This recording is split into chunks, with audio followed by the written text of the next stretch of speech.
लोकसभा जैसा हाल राज्यसभा में भी रहा। आप सांसद संजय सिंह सभापति के वेल तक पहुंच गए। नतीजतन उन पर निलंबन की कार्रवाई हुई। हालांकि इस फैसले के विरोध में विपक्ष एकजुट दिख रहा है। इसी बहाने एनडीए वर्सेस इंडिया की लड़ाई को नई धार देने की कोशिश हुई। विपक्ष ने पहले बिजनेस एडवाइजरी कमेटी की बैठक से वॉकआउट किया। इसके बाद चेतावनी दी कि अगर संजय सिंह का सस्पेंशन वापस नहीं लिया गया तो पूरे सत्र का बहिष्कार किया जाएगा। इसके बाद पूरा इंडिया अलायंस संसद भवन से नारेबाजी करते हुए बाहर निकल आया। सरकार के खिलाफ सदन के बाहर हल्ला बोला, सत्ता पक्ष के खिलाफ जमकर नारेबाजी की, गांधी प्रतिमा के सामने धरना दिया।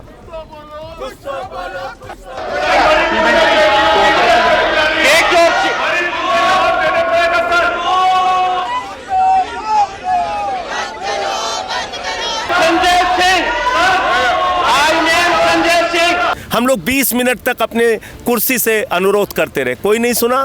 फिर जाके चेयर के पास हमने अनुरोध किया और आपने एक ही बात कह रहे थे, मणिपुर पे चर्चा करो, आपने उठा के सस्पेंड कर दिया। मणिपुर के मुद्दे पर पूरा विपक्ष ये केवल उनकी कहा जाए कि ये हरकत जो कर रहे हैं, लोकतांत्रिक मूल्यों का हनन हो रहा है।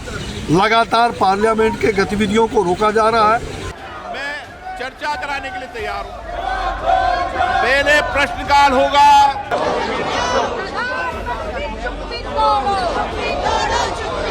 पूरा विपक्ष एकजुट है। हम विपक्ष के किसी भी सांसद के सस्पेंशन के खिलाफ हैं। विपक्ष चर्चा से भाग रहा है। विपक्ष चर्चा नहीं करना चाहता क्योंकि विपक्ष को ये लगता है कि चर्चा होगी तो उनको उत्तर जो उसका है उसको स्वीकार करना मुश्किल हो जाएगा।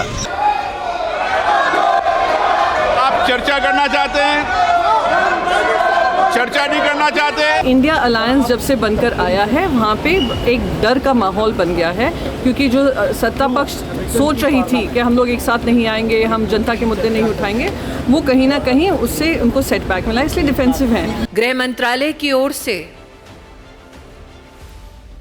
मणिपुर में कानून व्यवस्था के संदर्भ में देश के माननीय गृह मंत्री जी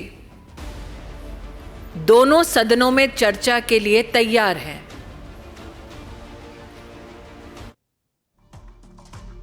एक चीज जो हमें नहीं भूलनी चाहिए वो ये है कि पिछला सेशन जो पार्लियामेंट का था, बजट सेशन, वो 5 साल में लीस्ट प्रोडक्टिव था।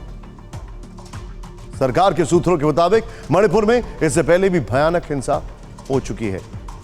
1993 और 97 में हुई हिंसा पर एक बार तो संसद में चर्चा ही नहीं हुई और एक बार गृह राज्य मंत्री ने बयान दिया। तब तत्कालीन पीएम ने राज्य का दौरा भी नहीं किया था। वर्तमान परिस्थितियों को देखें तो सूत्रों के मुताबिक केंद्र सरकार संसद में अपने जवाब को लेकर केवल मणिपुर तक सीमित रखेगी। विपक्षी राज्यों में हो रही हिंसा का जिक्र नहीं होगा। सरकार को यह भी लगता है कि विपक्ष अपनी मांग से पीछे नहीं हटेगा।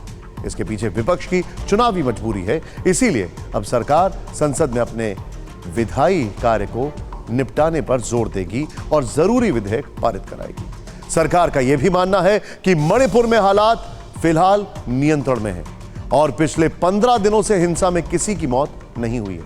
लेकिन विपक्ष अपनी चाल चल रहा है। इंडिया अलायंस की लड़ाई को इस बहाने मजबूत कर रहा है जिसमें संसद ठप हो रही है और जनता के पैसों की बर्बादी हो रही है।